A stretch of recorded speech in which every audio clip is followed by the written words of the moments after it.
Ever notice how, when you stop trying to be seen, the whole world starts looking? When you stop reaching for love, hands start reaching for you. When you vanish from the chase, everything you chased begins to appear. It's not luck, it's not alignment, and it's not some cosmic reward for your effort. It's the silence that comes after your effort dies, and in that silence, everything hidden begins to speak. You delete their number, and they text you. You give up on the job, and suddenly the offer comes through. You finally stop obsessing over inner peace, and a wave of stillness floods in. But this isn't a tactic. You can't trick the mirror by pretending not to look. You can only stop looking when there's truly nothing left to find. Reality doesn't respond to performance. It responds to absence. It breathes through the spaces where your grasping has gone quiet. The second you stop needing life to give you something, life begins to give you everything. It's not a trick. It's the natural rhythm of things, once your internal friction drops away. All your trying, all your fixing, all your reaching, that was the noise preventing you from hearing what's already here. Wanting peace created tension. Wanting love became pressure. Wanting freedom turned into a golden cage. There's a story that repeats quietly in the background. Someone chases awakening with every ounce of will. They meditate, they journal, and they hunt teachers like shadows chasing light. They stay one step from the answer for years, and then they give up. Not from failure, but from a deeper surrender. They sit in stillness, not because they're wise, but because nothing else remains. And without fanfare, everything stops moving, not because they arrived, but because they stopped running. Not because they changed, but because they ceased resisting what already was. The collapse of seeking reveals something terrifyingly subtle. You don't become enlightened. You become empty, not hollow, open, like a door no longer locked from the inside. The wanting was the wall. The tension was the mask. The grasping was the noise that drowned the signal.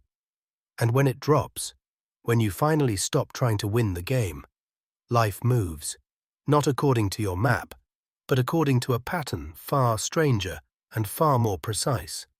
You stop performing, and suddenly people feel magnetized by your presence, not because you're doing anything, but because you're no longer trying to be anything. You become quietly compelling, not by effort, but by the disappearance of that effort. This isn't detachment. It's not indifference. It's not some frozen zen. It's warm, alive, strangely precise without being sharp. You still work, still love, still show up, but you're not acting from lack. There's no inner salesman, no subtle agenda, no invisible audition happening inside your eyes. You're not living to impress. You're not existing to be seen. You're not breathing to become. And in that disappearance, life begins to show up in full color, not because you painted it, but because you stopped fogging the glass. The tension in you was the filter, and now the filter is gone.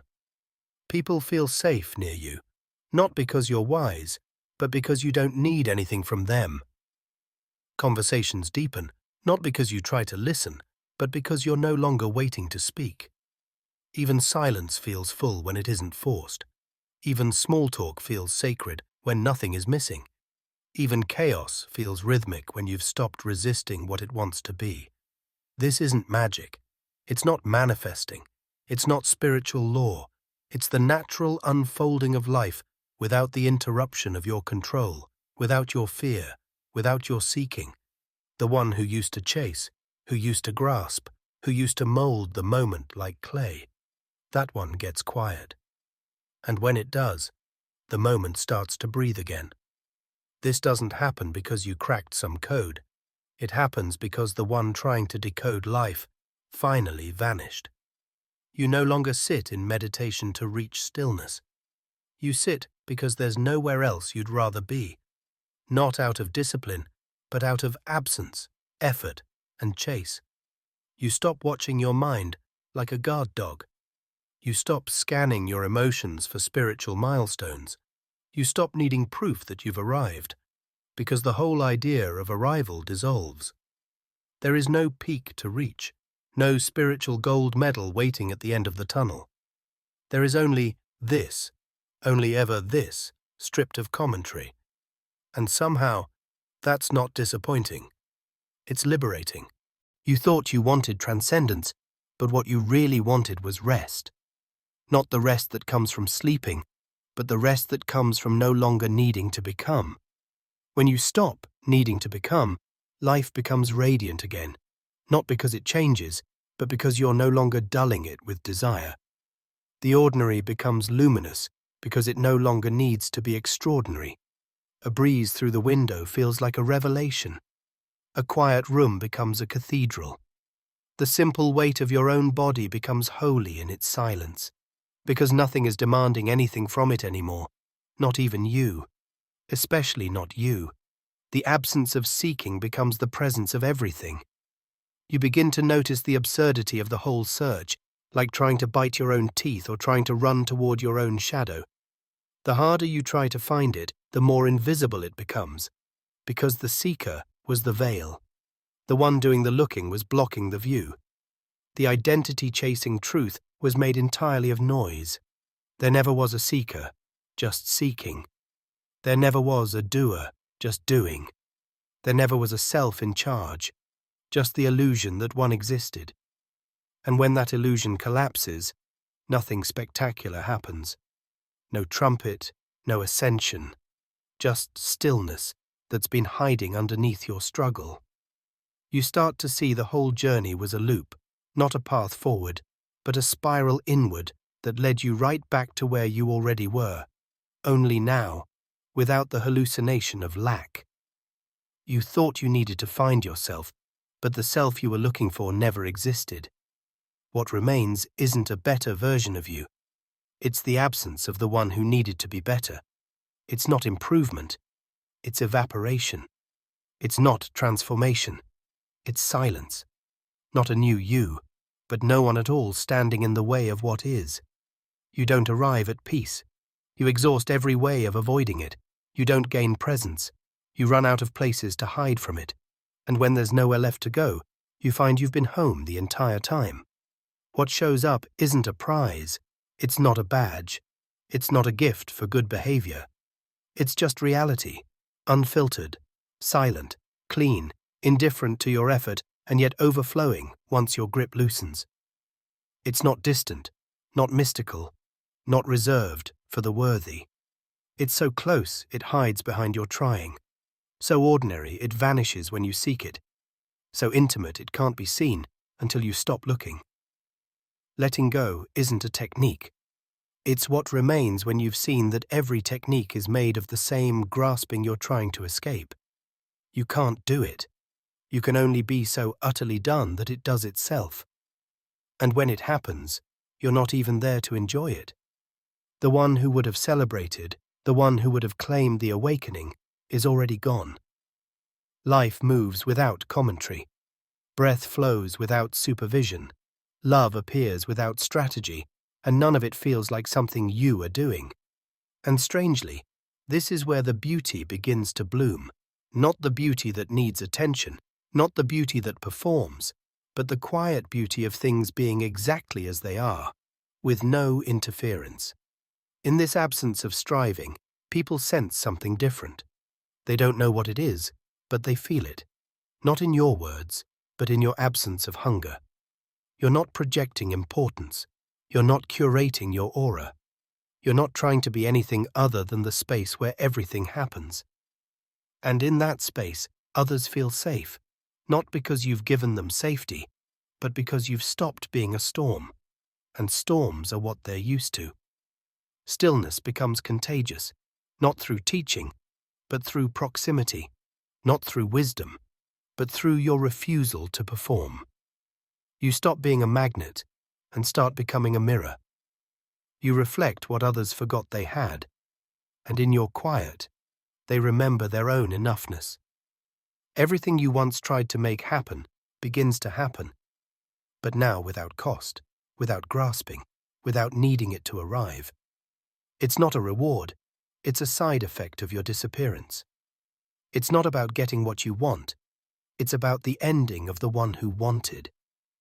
And now life pours in, not because you forced it open, but because the one slamming the door finally walked away. When you stop being the one in control, you become the space where things unfold. Not a character, not a force, not even a witness. Just the open field where movement happens. Opportunities arrive, not because you visualize them, but because there's nothing blocking their path. Love returns, not because you manifested it, but because your walls fell without ceremony. And when it comes, you barely notice, because the one who would have grasped at it, celebrated it, used it to inflate an image, is no longer present. Life doesn't feel like it's happening to you. It feels like it's simply happening. And strangely, that's more intimate than anything you ever tried to possess. What remains is effortless, anonymous, alive. Not cold, not passive, but fully here, without a name. There's no need to speak about awakening anymore. It no longer matters, because even the desire to be free has dissolved. You see now, even that longing was resistance.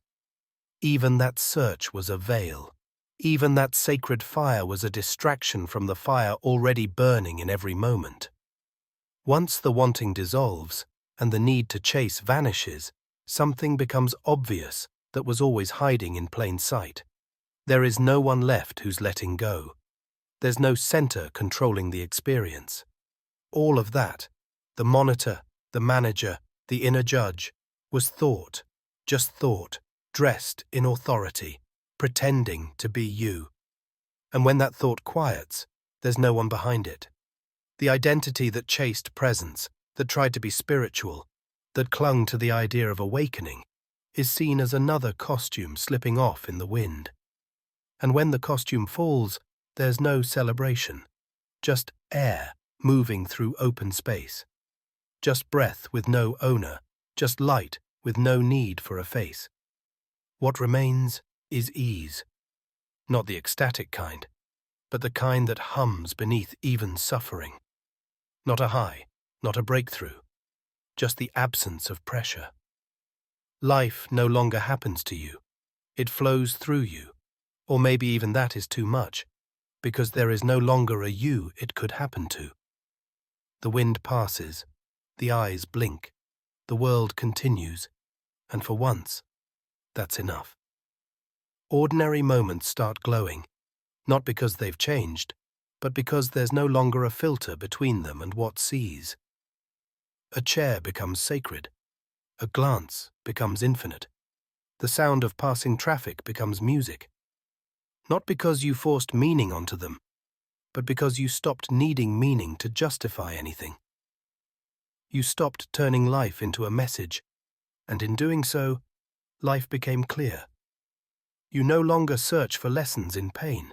You no longer spiritualize every coincidence. You no longer extract purpose from every wave of emotion. Life doesn't speak in riddles anymore. It just speaks, directly, without interpretation, without metaphor, without asking for translation. And somehow that makes it more intimate, not less. Closer, simpler, unguarded, like a friend that doesn't need to impress you anymore. You don't walk around trying to teach this. You don't brand it, post about it, or make it a badge. It's too quiet for that, too subtle, too honest. You don't want to be seen as awakened, because you don't care if you're seen at all. The performance died, the actor left, and the stage lights finally went dark. And then something funny happens. Everything begins to arrive. Not because you wanted it, but because nothing inside you is pushing it away anymore.